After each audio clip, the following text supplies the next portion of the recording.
We have a karmic week full of planetary transits. We have a transformative 7 days ahead of us. The lunar nodes are changing signs from the Taurus-Scorpio axis to the Aries-Libra axis, giving us the opportunity to balance self-reliance versus codependence. Venus will station into retrograde at the end of the week, giving us the opportunity to see where we need more standards in our love life and financial situations. Leo season begins also on that day, just as Venus is going retrograde in the sign of the Lion, which should help us feel more self-expressive. And we have a busy 7 days of Sun, Mercury, and Mars transits, which will give us the opportunity to work on ego issues, communication, and our temperament. And because of the week we're having, the vibes on the graph are an interesting mix. At the beginning of the week, we have psychic energy mixed in with mental energy. So that could be a day where our intuition is on fire. That could be a day where we're really mentally sharp and we're picking up on things more so than we normally do on both levels, whether it be logically or whether it be psychically. Then when we get to the middle of the week, from the 19th all the way up until the 22nd, we have solitude, psychic energy, ambitious vibes, and mental vibes. Psychic energy and solitude are the highest on the graph, so there might be a ramped up need to have space to yourself because either you're picking up on energies and you're feeling extra sensitive to vibrations. Sometimes when we feel extra sensory like that, being around a lot of people is a lot, and so you're needing that space to ground your energy and also to sort out what you're picking up, also to sort out some intuition that you might be having or dreams that you might be having. A lot of the times when that psychic energy is ramped up, we tend to have very vivid dreams as a result of it. This is also coupled with that mental energy and also ambitious vibes, so maybe it's a day or a couple of days where you're needing to do your own things, in order to transform your circumstances. So that middle portion is going to be intense in a lot of ways. Pluto is going to be at its halfway point to the sun. It's also going to be a trine going on with the sun and Neptune. So we have some retrograde alignments that are going to be playing a role in that middle of the week, which is also adding to the transformative vibes. So yeah, this is an astonishing week for sure. Let's look at the next bunch of days and see what we can expect that we're experiencing. As a reminder, don't forget to like and subscribe because it helps this channel grow. And if you'd like to support the work of this channel, you could do so by buying me a fresh cup of coffee. There's a link in the description box below.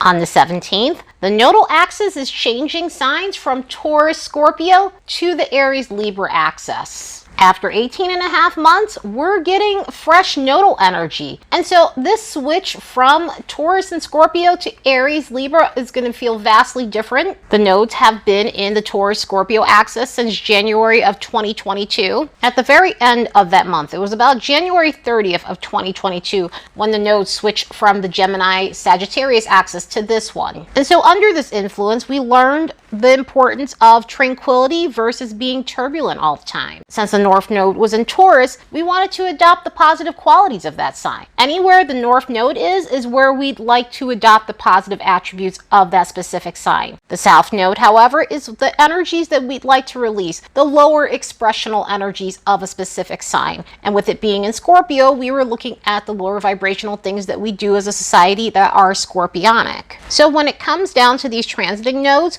we're looking at how we can be better. We're looking at a way to find a balance. We're looking at what's needed on a collective level. Of course, in a natal chart, this differs because you're carrying that energy as well and you're needing to find more of a balance. Because in a personal horoscope, the North Node is where you're headed and the South Node is where you've been. And that South Node shows all the gifts that you've brought in from a previous life or just gifts that you possess in general. However, the North Node portion needs to be adopted. So we come here to lean into that energy more while also keeping our South Node energy, while also finding a balance and not falling into our South Node habits. But in this situation, we'll be looking at the transiting nodes. So it gives us an idea of the best ways to go societal-wise versus what we really need to take a look at and what we need to resolve as a whole on a collective level. Scorpio were very intense nodes to deal with, especially with Scorpio at the South Node. That happens to be one of the most intense South Nodes, and of course with Scorpionic energy, it is intense. And over this last 18 months, we've seen a lot of brutal stuff within these nodes. It's not that brutal stuff doesn't happen, but it tends to enunciate those things so that way we're able to pay attention to them and work through them as a whole. Taurus energy, on the other hand, happens to be more tranquil. It happens to be about coming from a place of turbulence and finding inner peace, finding inner stability, finding reliability, and overall taking the road less traveled. So hopefully you guys were able to adopt some of those qualities in your life. It's kind of funny how that big theme of the softer life has came up during these nodes. It's one of those trending things on TikTok and everywhere else where you hear people saying that they want to live a softer life, they want to live a more gentle life.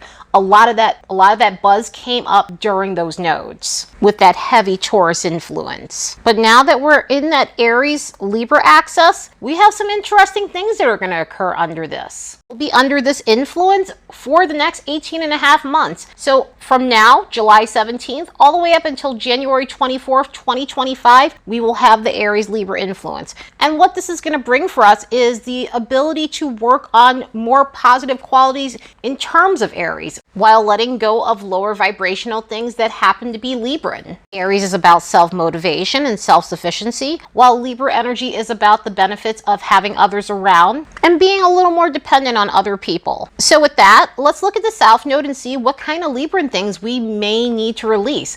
The relationship stuff sounds so good. It sounds good to be dependent somewhat on people. You shouldn't do things alone, and the balance between Aries and Libra is both those things. However, since this is a South Node in Libra, we're looking at where that dependency becomes codependence. Sometimes we lose ourselves in relationships. Sometimes we become so codependent that we don't know where they begin and where they end. And before you know it, we're losing our independence. We're losing our identity within the relationship. And being in that headspace can be quite detrimental to anyone. So that overdependence happens for various reasons. Sometimes it's about being able to make a decision for yourself. Sometimes it's about having a voice in your relationship. And what I mean by that is a lot of the times in Libra energy, there's a tendency towards keeping quiet in order to keep the peace, in order to keep someone else happy, rather than looking at your own needs. Because again, in Libra energy, one of the beautiful things is you consider other people. However, there has to be balance, another Libra word, and compromise within those relationships. And so if the scales are tipped in a way that's not even, sometimes you can lose your voice in that relationship, and sometimes it could be a thing where you're not speaking up because you want to keep things really status quo. You want to keep things easy. And what ends up happening as a result is things start to fester. It turns into resentment. It turns into petty behavior. And sometimes that creates bad reactions down the line or bad behavior down the line. You know, it's about getting stuck, but it's also about what that can create later on if you're wanting to even the score or you're wanting to gain balance back in the relationship. And speaking of balance, that happens to be another Libra thing. And the darker side of that energy is sometimes that balance can be more so a concern of having balance in your favor. In other words, you're seeking harmony and you're seeking equality, but you're not seeking equality for others. It's more or less you're seeking it for yourself. So as long as it's fair to you, then it's fine. But when other people get their way, it's not very kosher. So that's another darker Libran thing that we can see. We can see that playing on a world stage. Sometimes you see situations where there needs to be compromise between authority figures of sorts. But things happen to be uneven because you've got one party trying to get their way versus another party looking for some sort of middle ground. And that could be anything. That could be business negotiations. That, of course, can be politics. And even calling something during a game, during a sporting event. So that can also be another problematic thing when it comes to balance. Continuing with balance itself, we can also look at inequality in life in general. In relationships, yes, but also when it comes down to injustices. With Libra energy in the lower expression, we look at injustices in situations. Now, that doesn't sound lower vibrational, but a lot of the times we can see the ugly side of that injustice in this type of energy. I'm sure we're all well aware that those things happen in life, no matter what it may be, but an energy like this tends to enunciate it, so we're paying more attention to it, so that way we can work towards resolving it in some sort of way. So seeing inequality on all levels could be inflated to a higher level than normal. With that, it could be a time of exposure for people who don't speak up to a lot of injustices, or the ugly side of what happens when people don't stand up for other people. Another problematic Libran thing that can come up under this energy is things to do with aesthetics. Because Libra is a Venus-ruled sign, it deals with the beauty of things. It deals with art, it deals with aesthetics, it deals with things being symmetrical. So this might come out in a way where we're seeing the ugly side of superficiality. We're seeing the ugly side of plastic surgery. And in a lot of ways, how pretty privilege has gotten out of hand in our society. And of course, no judgment if you're wanting to make yourself more aesthetically pleasing for your own reasons, but there is a darker side to that for a lot of people who go down that road. And whether that creates bad situations in their romantic relationships, because there's also that in terms of patterns of being only enamored by beauty and picking people for those reasons, or, you know, someone who's more qualified being overlooked because someone else has the right, you know, aesthetic in terms of what the company wants. But overall, it's going to show where we go off the deep end with those types of things. And speaking of which, this may be one of those times where it's very revealing who has a false facade. The great thing about Libra energy is it's charming and appealing. At the same time, this may be a period where we're seeing the lower vibration of this, where we see a false facade, where we see things being enunciated in terms of making yourself more appealing so that others will be interested in you, making yourself more appealing so that way you get what you want. So in a lot of ways, it can be very exposing if someone has an agenda. An energy like this can expose people who are more so the con man type. So this could be one of those wake-up calls or a more enunciated period of realizing that just because something is charming doesn't mean that it's always great. Since this happens to be a Venus-ruled sign and Venus has to do with our finances and how we earn money, mostly we see that in Taurus energy, but within Libra energy, this could also come up. So this may cause us to address our issues with money. It may cause us to address issues when it comes down to money noise, financial instability of any kind. A period where we're having to work on our relationship to money. But overall with this South Node, there's going to be a lot of shakeups that happen within this energy. There's a lot of karmic and fated stuff, whether it's relationship related, whether it's just Libran things related. It's a lot of stuff that we'll have to sort out within this energy. But a lot of the solution to some of this is moving towards more Aries things. That North Node in Aries is going to be the solution to a lot of the complexities that happen within Libra energy. So this next 18 months could be about becoming the main character in our story. In other words, if we've been codependent, this could give us the push we need in order to become more individuated. So it could be a phase of rediscovering who we are and embracing our independent natures, becoming more self-motivated, becoming more decisive, taking decisive action when it comes down to our goals and what we need to do. Definitely, this will be one of those energies. If something needs to be resolved, we'll feel the call to do it. We'll feel the urge to do it, and we'll have the stamina to do it, because Aries energy is very quick. It's fast acting. So if there's something that needs to be resolved, there can be some quick turnarounds on certain things as a society, because Aries energy is about being honest and standing up for the underdog. This could be a time where we're able to assert ourselves healthily. The trait of Aries is self-advocacy, but it's also in a lot of ways looking out for people who don't have a voice, looking out for people who don't know how to speak up. So this may be the solution if there are some inequalities going on, if there are some injustices occurring. Because of the need for agency, this is also the type of energy where we become active participants in our lives. So if we've been in a stale period where we haven't taken the driver's seat, this could be a period of actually getting back in that seat. This could be a period of actually feeling driven to make sure that you're actively participating in your life. And in a lot of ways, if something has been just falling to the wayside, we can see that collectively where someone's taking the wheel and making sure things happen. So under this energy, we'll take action, we'll focus on our goals, take a more proactive stance in life overall, and realize the importance of not losing ourselves in other people and filling up our own cup. It'll be a time of becoming more authentic as a society. So whether that's through pure honesty or accepting people beyond their aesthetics, this will be a time to embrace truthfulness and realness in order to get past false facades that are getting us nowhere in society. So yeah, we've got a busy 18 and a half months ahead. These nodes will be here until January 24th of 2025. And the cardinal signs will be feeling the most effects of this nodal change. Aries, Cancer, Libra, and Capricorn, no matter what your degree is in these cardinal placements. Now, of course, this will be a gradual thing because it takes about 18 and a half months. So the ones that'll feel this starting off will be the ones between 20 to 29 degrees of these signs. Then as time goes on, it'll go down because the nodes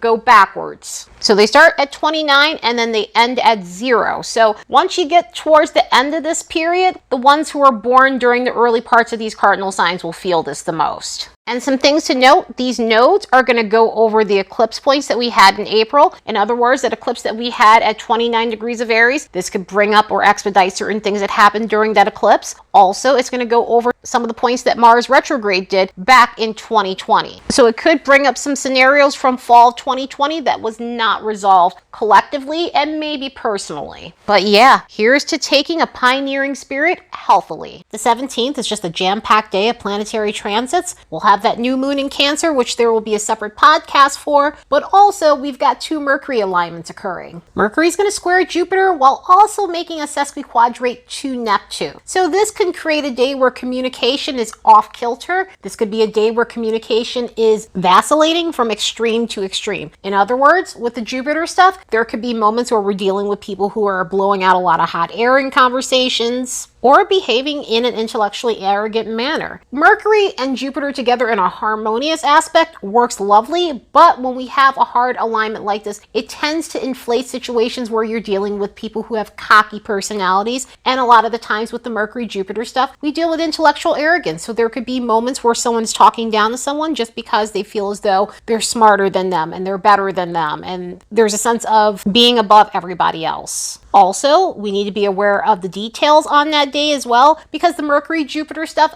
also creates a problem with that, but Mercury connecting with Neptune in that hard alignment is going to further enunciate that issue. So if you have anything important that you need to work through, make sure you take your time and go through it with a fine-tooth comb. Try not to rush. If you have important documents to sign, that's something that you want to be mindful of. And I bring this up all the time. Sometimes we sign up for things. Sometimes it's not always documents. Sometimes we sign up for things on the internet, whether it's a subscription for a beauty box or a shaving kit for your beard. It's one of those things where you want to make sure you're reading all the fine print of something, because you might sign up for something and miss something that might be problematic for you down the line. But with Neptune and Jupiter connecting to Mercury this way, it could be a day where we're just foggy. And don't feel as though we have the bandwidth to do anything that's hard or anything that requires us to pay attention to every single detail. Also be mindful of scammy energy, because under these influences, sometimes scammy energy pops up under these energies. So whether that's dealing with people who are trying to get one over, we end up stumbling on something that looks good, but it's not good. So it's one of those that's too good to be true situations.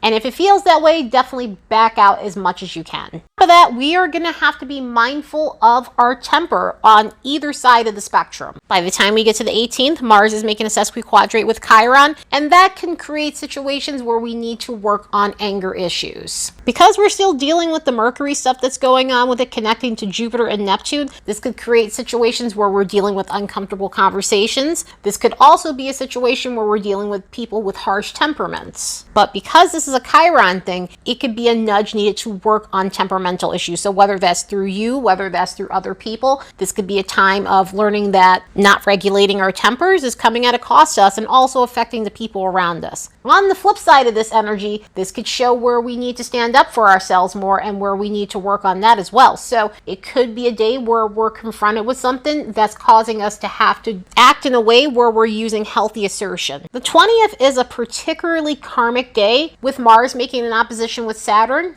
and 2 retrograde alignments. With the Mars-Saturn stuff, we can feel the repercussions from bratty behavior, and whether that's from past actions or that's currently on that day or the next couple of days, because we'll be feeling this Mars-Saturn thing for a bunch of days, since those are slower moving celestial bodies. Saturn is a particularly karmic planet, and so when Saturn comes up, if we've been doing what's necessary, if we've been doing the hard work, it tends to end in a reward. But on the other end of that, if we haven't been doing what we need to do and we've been acting in a way that's careless, reckless, bossy, aggressive, or just overall being self-destructive, a lot of that ends up rearing its ugly head during these types of alignments. So today could be a day where we're facing that if we've done certain things in the past that haven't necessarily been the most constructive, or if we're throwing our weight around on that day, this is something that can come up and bite us in the ass. So if you're feeling aggravated, try to give yourself adult timeouts. If you're feeling as though you need to rush things, really fight that urge and wait for the right moment, because one of the things is if you do things the correct way with Saturn energy, you end up reaping the rewards later on.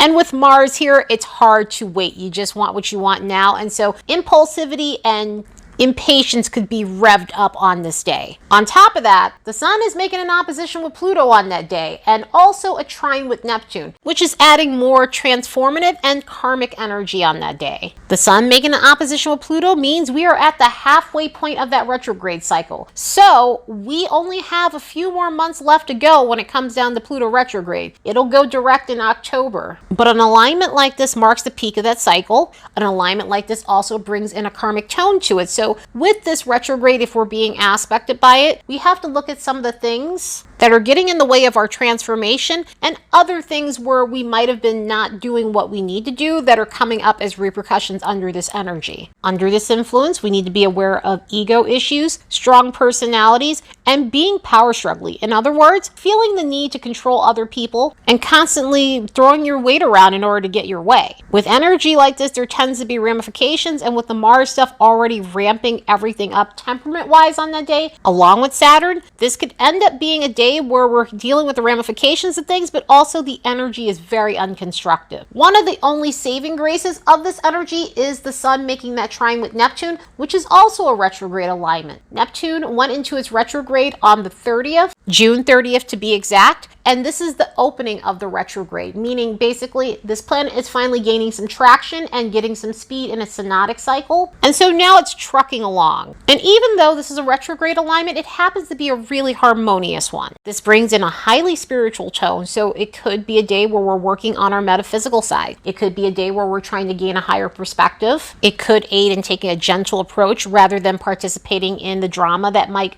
unfold on that day. Overall, it helps us build up our ego when it comes down to mystical things. So it could be a day of returning to spiritual things that you weren't attending to. And speaking of spiritual things, Jupiter on the 22nd is going to make a semi-square with Neptune, and this is one of those energies that could help us in terms of spiritual growth. A vibe like this helps us work on our inner philosophies, allowing us to work on our beliefs, understand knowledge on a spiritual level, connect with universal truths, be more self-aware and connect to higher states of consciousness, and also gaining a better understanding of things that seem unquantifiable. An energy like this can feel inspirational, so it could be a day where we're feeling a sense of creativity flowing through us, or overall being able to get back into a flow state, especially if we're the types that are into music and art and writing, or just a creative person in general. But one of the best things about this is it helps us get introspective. That way we can do some inward reflection and discover the things that are causing us to self-sabotage. And since this is a slow-moving aspect, we'll have this with us for about a little over a week, which will allow us more time to understand bad patterns that are preventing us from growing. Further adding to the healing vibes on that day, Mercury is going to make a trine with Chiron, which can aid us in healing toxic inner dialogue. So if we've been our own worst critics, it could be a time where we're learning how to speak with ourselves in a more constructive manner. This is also great for mending fences with others, so if there's been any drama that's been going on with some of your worthwhile relationships, it could be a day of making amends with someone. So this combined with the Jupiter-Neptune stuff is lovely, and we're going to really need those energies because by the time we get to the 23rd, things are a mixed bag in terms of the alignments that are occurring on that day. Mercury is going to make a square with Uranus, and this could create unexpected moments on that day. One of the things is when Mercury connects with this planet is it helps us feel mentally sharp, but this can come on in a way where we feel mentally wired, and wired is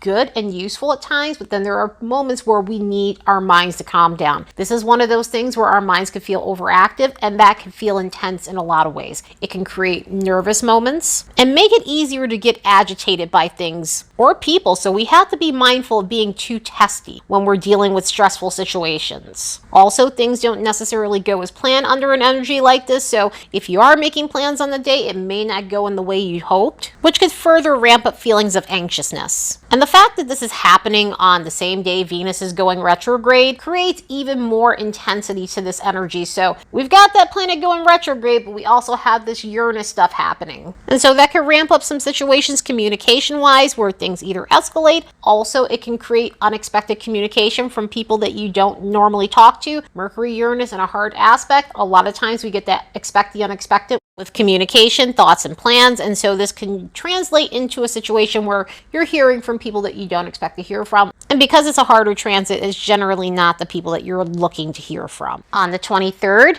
Venus is going retrograde in Leo. This planet went into its pre-shadow retrograde on June 18th. So think about what type of Venus themes were going on in your life. What type of Leo themes were occurring around that point in time regarding finances, self-esteem, self-worth, or love life scenarios. This planet combined with Leo causes us to take on these themes from a place of Leo. So love life wise, money wise, anything to do with your values or sense of worth, a lot of those things could have came up within this energy. So with that, have you examined your standards concerning love life matters? In other words, have you looked at your love life situations and came to some conclusions that certain scenarios are just not worthy of you? Your scenarios like you've been settling for less. Sometimes this has to do with only getting the bare minimum in relationships, not getting the attention and praise that you deserve within a relationship. Sometimes with this lack of fulfillment, it could be about not getting enough passion within a relationship and feeling as though you've been lowering your standards for that reason. Or you're dealing with someone who's not demonstrative. I'm not saying it has to be over the top, but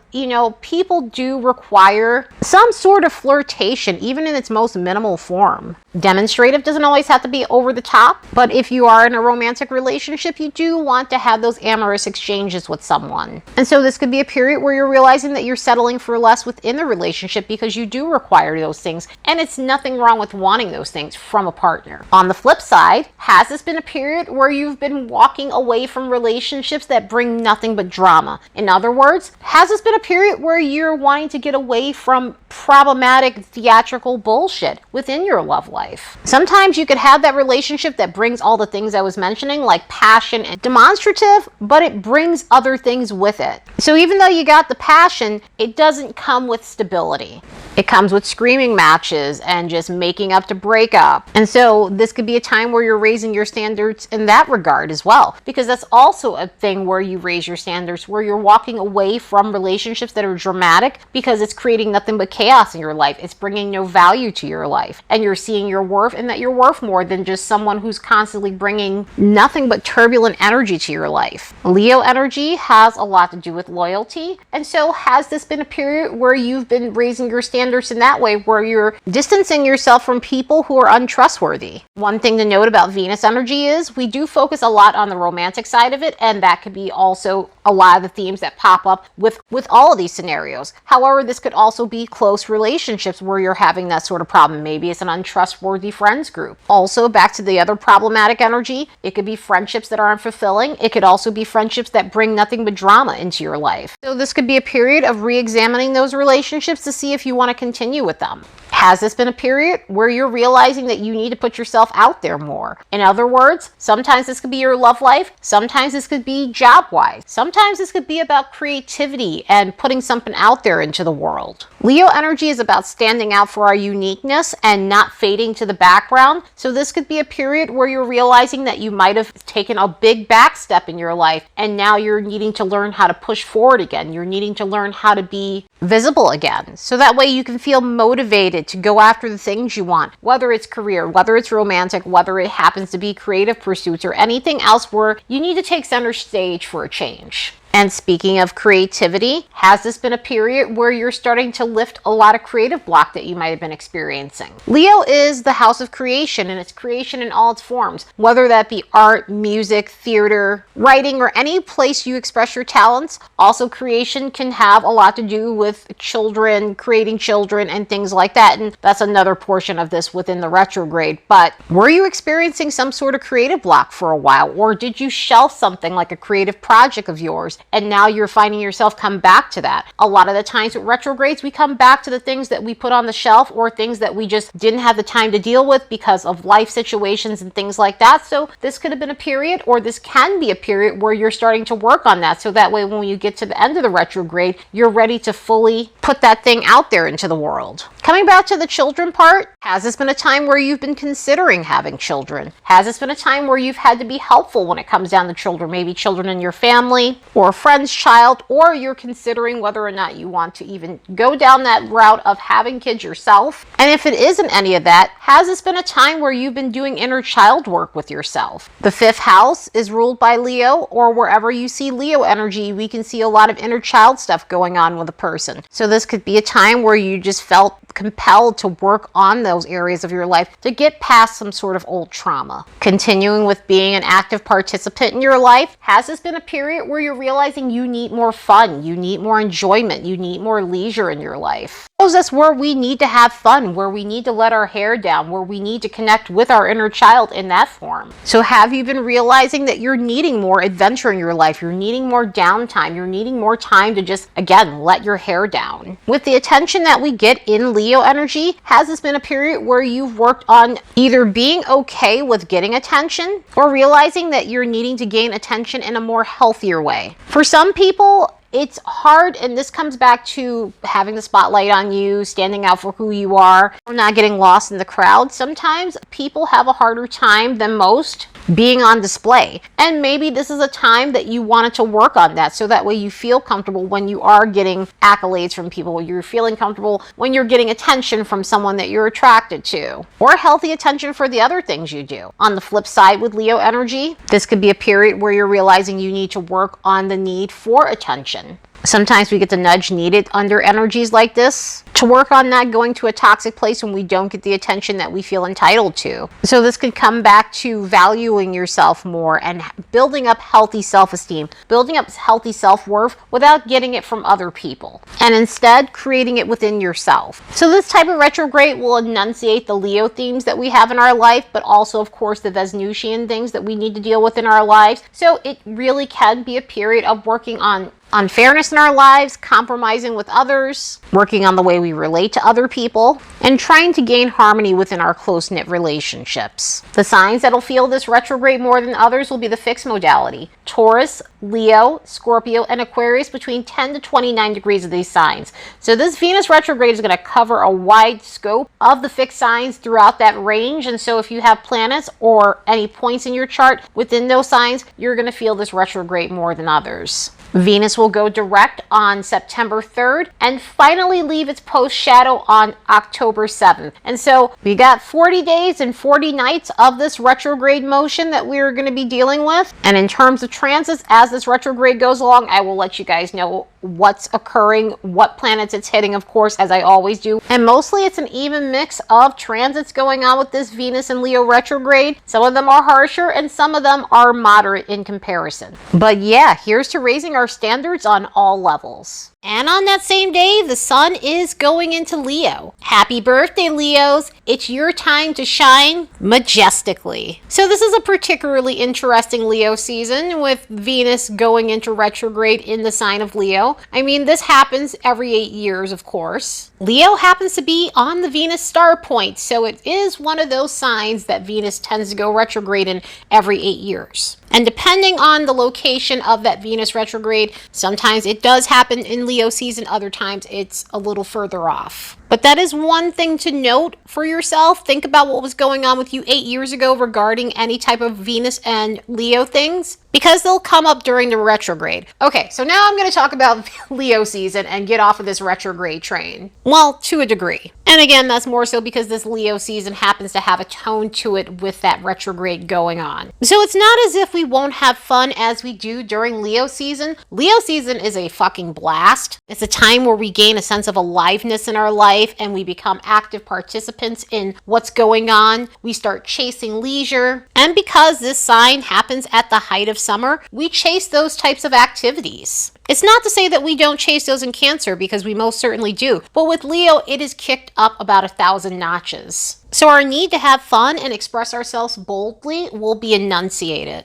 And our egos gain a considerable boost for standing out for our talents, for standing out for our creativity, for standing out for our expressive side. And our expressive side can come out in our clothing, our hair, especially with Leo season. It could be a time of just doing your hair in a standout way, although definitely want to put the warning out there. Any type of aesthetic things you might be craving during this Leo season, you might want to hold off. And this is where I say again, with the Venus retrograde, it's not like any other. During Leo season, we find a way to get creative with our style and our homes and things like that, but because this planet will be connected to that Venus retrograde, we want to be aware of aesthetic changes that we're making and creative choices that we're making, because after that retrograde is over, we may not be all about it at that point in time. So this might be a Leo season where you can get bad bangs if you decide to make a sudden hair choice that you've never done before, or try something new with your hair, clothing, and any other aesthetics. Because this sign is associated with romance, that tone, that passionate tone, can also be available to us. So it could be an adventurous time when it comes down to our dating lives, whether that be casual or whether that be you're in a committed relationship. It can be an ultra revved up time to bring a sense of theater into your romantic scenarios. And of course, with the Venus retrograde going on in this sign, there are just certain things that we just need to be aware of, like I mentioned before, with the Venus retrograde situation. So it could be a time of raising our standards in our love life situations and truly discovering our value and what we bring to the table. Generally, Leo is a very social sign, and during Leo seasons, we tend to get out more. We tend to feel like we have the bandwidth to deal with other people